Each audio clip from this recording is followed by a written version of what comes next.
Ticks. Disgusting, blood-sucking, and often undetectable. Let's get to know them a little better.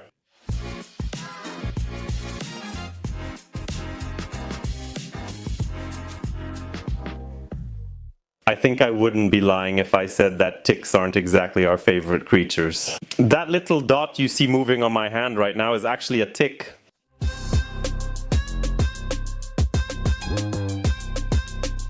These are creatures we try to avoid. We try not to catch them, and generally anyone who has ever dealt with a tick, even once in their life, wishes that these damn things would just disappear from the face of the earth. And while I have your attention thanks to these ticks, I just want to remind you that on June 4th, which is next Sunday, we'll see each other at Zoo Exotica in Warsaw, which is an exotic animal fair. I'll be there with bugs in display cases. Let's chat, high five, and I warmly invite you all. Right now I have 3 ticks, and I got these 3 ticks from a nearby meadow. Take a look at how it happened. Give him a drink. I'm passing the rum, not sure if it's that strong. Subtitles by Makarewicz.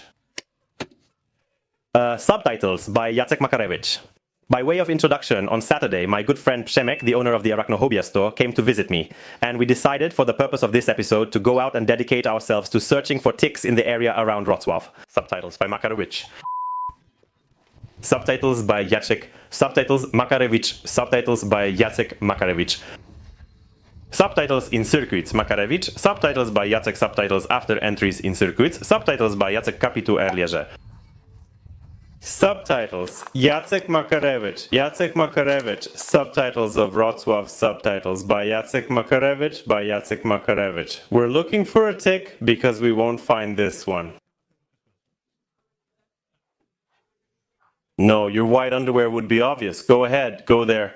Alright, my dear friends, we're out in the field once again, but today I'm not alone. I'm here with my dumb friend who came here to see me. I don't really know why, but he wanted to show off on my channel. We're looking for a tick as biological material. The idea is he's walking around now in white underwear. Go ahead, rub yourself more or roll in the grass. At first we had a bit of trouble finding the right specimen, but thanks to Przemek's white, or actually cream-colored pants, we managed to find the right creature pretty quickly. That shouldn't be a problem. Ooh, I found a cool spider, but someone found one. A macro lens, see? Center of the frame. Where's the spider? Right here, man. Where? Here. People are staring at us. You know, we still have to walk around like this for another 20 minutes to get enough footage. Alright, actually, there is something. Przemek caught a tick. Phenomenal. Hey, give it here. And what's this? Samiko, a so-called meadow tick. Hey, amazing. I didn't think we'd find it. Wish I had a macro lens, but we'll film it at home. Guess my ideas aren't always so dumb. But what, now you got a little freaked out about the ticks. What is that? Wait, I don't think I have any on me. Przemek went over there. This one. Alright, we've got another one, but this one is super tiny. You'll record it, man. It's such a little runt, and it freaks me out how small they are. But it actually attached itself to you. Well, because this material is... Hey, because this one is... We're almost out. I can't put it in the vial. Do you have it? Yeah. Of course, being in such a fertile place and having my squire by my side, I couldn't resist a little spider hunting. There are a lot of those red ones here. A lot, yeah. I wonder what that is. I mean, it has a name. Oh man, I can't remember what it's called. Tell me. Whoa, he just took off, man. That's a green one. That's a green spider. It's alive. The one up there, look, the big one. But it's huge, man, compared to the ones we saw earlier. Hey, and there's a jumping spider over there, look. Wait, look, from my view, see us on that big leaf? Yeah, you're right, there's a spider there. It's that little black dot. I'll point it out. That's the jumping spider. Come on, zoom in more or show it. I don't have it anymore. Yeah, there's the jumping spider. Oh, now you can see it. Now you can see it clearly. Oh, that one. Another female. Here's that little green spider on the leaf. It's a green lynx spider, the one I recorded recently. I don't watch those videos. If I touch it, it might run. Xar is probably eating now. I think so. See? Oh, and over there, that one's huge too. It's a female, see? Yeah, that's really a strong spot overall. Nice, lots of spiders. And if you're wondering what those grey-brown spiders were that I was so amazed by, basically admiring them, those were, of course, Pisaura mirabilis, also known as the nursery web spiders. And I'll be making a video about these spiders soon because they're quite peculiar, very interesting, and now the time is coming when you can spot a female holding an egg sac in her mouth. Well, not exactly mouth, in her chelicerae. That's a cool observation I want to show you. Oh, a ladybug. Is it ours? Yes, it's ours. Ours, right? Ours, yeah. And here, but here, I'm not sure if it's dead, look. No, I think it's alive. Wait, I'll blow on it. It's alive, yeah. And there's a caterpillar on the leaf over there. Do you see it? Really, yeah. And next to it, there's some kind of wasp-like insect. It's a lappet moth caterpillar, I think. The wasp-like insect left, but... And this is some kind of... Oh my gosh, it's from the Crambidae family. They're like that. They're actually pretty cool. Spiders, crabs. Jumping spider. Yes, no. Do you see it? It's huge. Looks like a female, but... I'm not sure of the species. Maybe some kind of Iwarka. Many are surprised jumping spiders live in Poland. I encounter this often. Questions, let's call them, like how come there are jumping spiders in Poland? But this is an adult female, right? Yeah. And now, for comparison, for example, there are Regis spiders that are L5 at this size, right? Oh, she jumped. Wait. Come here. A mosquito bit you. Alright, we have both ticks. One big, one small. Now we're going back to finish recording the video. This is a predatory beetle from the Carabus genus, specifically Carabus. Does it usually hunt others? Yes, no way. Really? It's a predator. This is Carabus nemoralis, a male.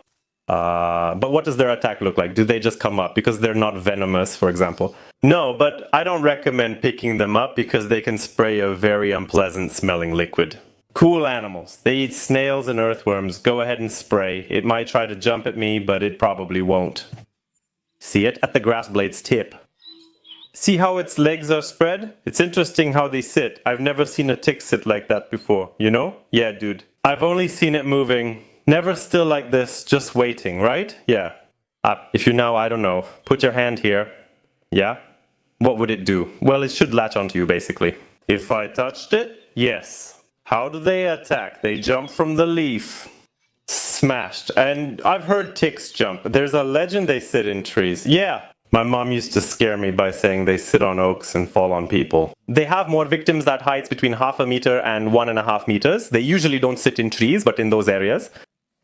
Bushes, yeah. When an animal or person passes, they latch onto clothing or fur, but can they jump? No. No, they don't have jumping spiders or jump. I thought they might, but no, they just wait.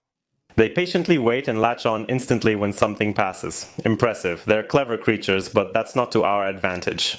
The trip wasn't too long, but it was very fruitful, and as you saw, we managed to get 3 specimens. And these specimens, by the way, are very interesting. I'll tell you about them in a moment. 3 specimens. Real living blood-sucking ticks from the Dermacenter genus, so it's most likely, as I think I mentioned somewhere, a meadow tick because it belongs to the Dermacenter genus. Honestly, I regret these are meadow ticks because I was hoping for a different, more interesting kind. Representative member of the tick order, namely the common tick or Ixodes resinus, and that's probably the most well-known Polish tick. But anyway, this is what we have, and listen, not only did we manage to get 3 specimens, but we have an adult female here, an adult male here, so that's a pair, and we also have a nymph here. This tiny individual, the smallest of the 3, is a nymph, but be aware ticks can be even smaller. A brief interlude. Everyone, even children, know ticks are dangerous and should be avoided. Why? They spread diseases like Lyme, babesiosis, tularemia, and tick-borne encephalitis. Well, generally they're terrible creatures and it's really better not to catch them, but since I'm not a doctor, I'm not a veterinarian, and my knowledge about diseases transmitted by these parasites is rather not at a high level, let's call it that. So today I won't be telling you about diseases, but we'll focus on interesting facts about the ticks themselves, meaning their lifestyle, their structure, and so on and so on. Let's start with what ticks are. I've heard many opinions here, like ticks are or aren't arachnids, and whether they're mites or not. So what's the truth? Well, ticks obviously belong to the subclass, which now should actually be called Acari, so they are Acari, not Roztocha, but Roztocha, and therefore ticks are of course arachnids. All ticks, all Acari, even those house dust mites, which are those microscopic organisms, are arachnids, so they are distant cousins of spiders, distant cousins of scorpions. They're all in the same class. Also, ticks are parasites. That's obvious, as they parasitize various animals, including humans. Here's an interesting fact. The most common ticks we can encounter in Poland, like the meadow tick, the common tick, and so on, mainly feed on animals. And here I mean large, medium, and small mammals. This also includes something like the dog tick, and here its main host is the dog. That's how it works. But an interesting fact is that even though many people catch ticks while walking in forests, meadows, parks, gardens, and so on, humans are by no means. Ticks mainly infest animals. Humans are exceptions. Ticks, by nature, since they live in such forest and meadow environments, their main hosts are wild forest mammals. However, humans are a complete exception, so if you catch a tick, it's basically an exception to the rule. Now, about tick structure, I need a cheat sheet. I said ticks are arachnids, and if I didn't know better, I'd claim they have an abdomen and cephalothorax, and 8 pairs of legs, and that would be all. But since they are mites, that's not entirely true, and ticks have a very peculiar structure. I even made myself a nice cheat sheet and a drawing here so I could tell you about it. The body of ticks generally consists of 2 main parts. We have a head-like structure, the cephalothorax, called the gnathosoma. Next is the butt, the rounded area that, in very engorged females, expands greatly and is called the idiosoma. Identifying the sex is easy, since in hard ticks, unlike soft ticks or argosids, which we'll cover another time, it's straightforward. Hard ticks have something called a dorsal shield. And the dorsal shield in females covers only a small part of their backsides, which is called the idiosoma. In males, however, it covers the entire idiosoma, and that's the simplest way to tell a male from a female. As for their whole snout, because that's the part we're most afraid of, that's the part ticks use to pierce our skin. It's located on the gnathosoma, and that little spike at the front is called the hypostome. And the hypostome is made up of the chelicerae and something else. Generally, the structure there is quite complicated, and those 2 club-shaped projections you see next to it are the pedipalps. And for example, just like scorpions have pedipalps in the form of pincers, and spiders have pedipalps in the form of small legs, ticks also have pedipalps. These pedipalps don't have many segments, and they are in the form of those club-shaped projections right on the gnathosoma. Now this is my favorite part because of the name of this part of the tick's body. It's where they poop. Yes, ticks also poop, and it's called the anal valve. So, ticks have an anal valve, and that's where the remains of what they don't want in their bodies come out, just like it happens with people when they're sitting on the toilet. The last part of the tick's body that's worth mentioning is the legs, because like most arachnids, they basically have 4 pairs of walking legs plus 2 pairs of mouth parts, which is how it would be for example, spiders, right? So a total of 12 appendages. However, with ticks, it's interesting because they have 3 developmental stages, larva, nymph, and imago, which is the adult tick. The last 2 stages, nymph and imago, have, as is typical for arachnids, 4 pairs of walking legs. But as it turns out, the first stage, which is the larva right after hatching from the egg, because ticks lay eggs and hatch from eggs, the larva has only 3 pairs of legs. Can you believe it? Suddenly, Pavlinka grows a 4th pair of legs. Another cool tick fact. Humans are actually accidental hosts for ticks, as I mentioned. Hard ticks like this meadow tick or the common tick have 3 hosts in their lifetime. The larva has 1 host, the nymph another, and then the adult tick also has 1 host. That's basically how it works and how they develop. They're here crawling around. It's honestly pretty disgusting. I'll be honest, as you know from this channel, I love spiders and scorpions. I really admire their beauty, variety of colors, and unique behaviors and hunting styles. But ticks really are disgusting little creatures, but let's not go from one extreme to the other, because ticks also have their role in nature. And even though for many people it might sound silly, like what good do ticks bring? Positive? Well, basically nothing. But ticks are actually food for many species of birds, and that's what they are. They're just food. So they do play some role in nature, even though for humans they're just an annoying pain in the ass. And when you get one, you have to get checked, go to the hospital, and you have to remove the tick. To conclude, the comments about that hunting. For example, my parents always used to say, and kind of scare me with it, that ticks usually sit on oaks, that is, trees of the Quercus genus, and they hunt humans, meaning that when a person walks under an oak, they drop onto them. As I mentioned, that's not true. Generally, we most often find ticks in low vegetation, on grasses, on some low shrubs, because that's where those spots are most common. Animals, their main hosts, brush against these thickets. When people walk into them, the same thing happens. Przemek took about 20 minutes to get a tick to attach to his pants, while animals passing by attract them with small hooks on their legs. Not so much suction cups, but more like little hooks, which make it very easy for them to attach themselves to an animal. That's why they're called ticks. They're so nasty and unpleasant.